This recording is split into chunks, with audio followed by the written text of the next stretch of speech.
Hello and welcome to this spelling, punctuation and grammar booster lesson. My name is Mr. Clark and this is a short video which is aimed at helping you start to use some more ambitious punctuation in your writing. There'll be a couple of opportunities during this video to pause and practice using these pieces of punctuation. So if you've got a pen and paper to hand, or you can open a Word doc or a Google doc, that'd be really helpful to help you consolidate your learning. We're going to start by looking at how we use colons and semicolons in lists. So, firstly, we use colons to link introductory phrases to lists.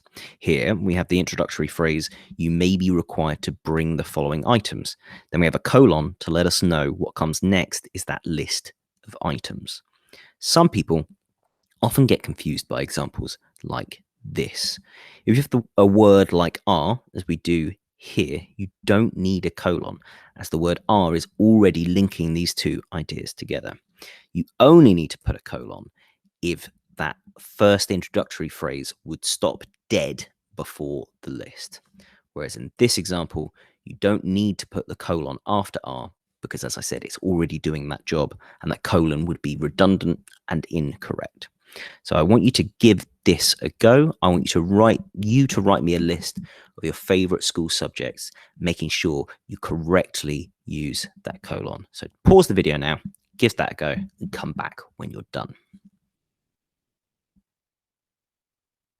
So we can also use semicolons in lists, and we do that to separate out complicated list items. To show you why that's important, I've included an incorrect example here where we've used commas to separate out all these ideas.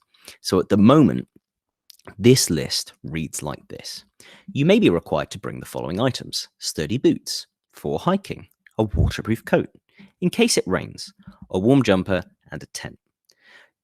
This example here makes it seem like sturdy boots, for hiking, a waterproof coat, in case it rains, are all things you need to bring.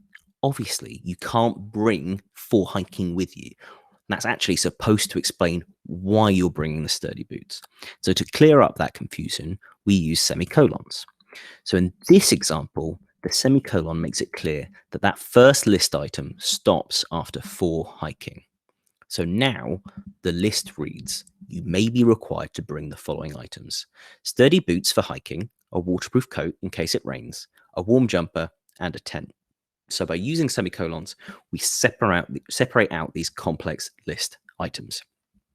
So I want you to try this as well. I want you to write me a list of what you include in your school bag and why.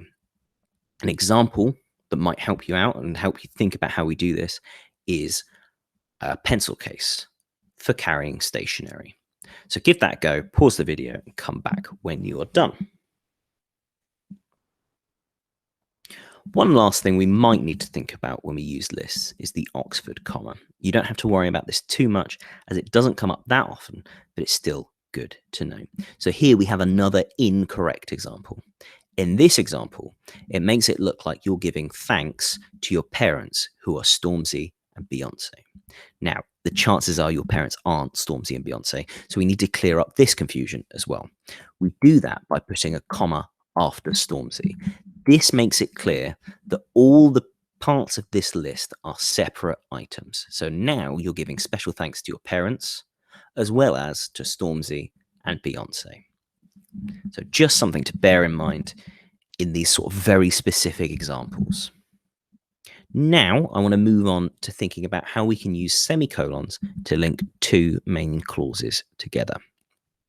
So a main clause, as I'm sure you'll remember, is a sentence that makes sense on its own.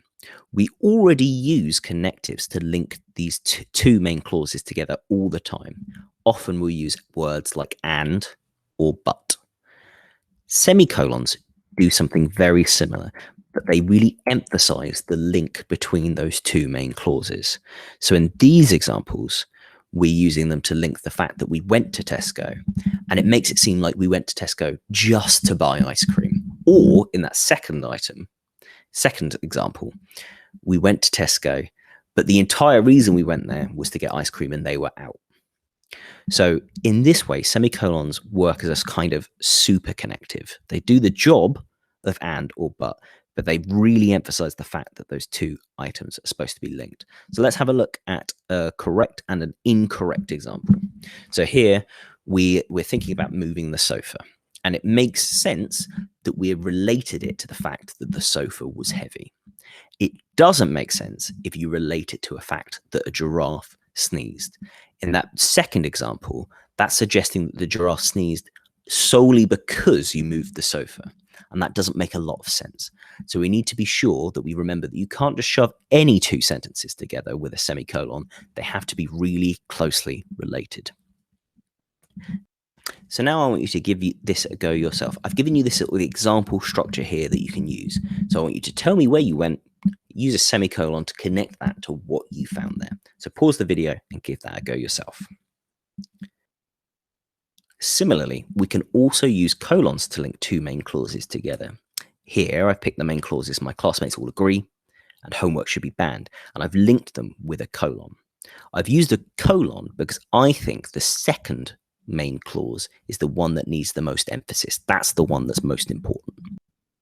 So it might be helpful to think about using colons in this way, as though you were making a list with just one item in, so you can really emphasize that item.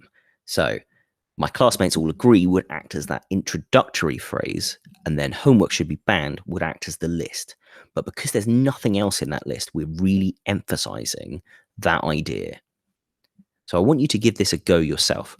I've given you an introductory phrase, the results are in, and then I want you to come up with a punchy main clause that we're really emphasizing by using a colon to link them together.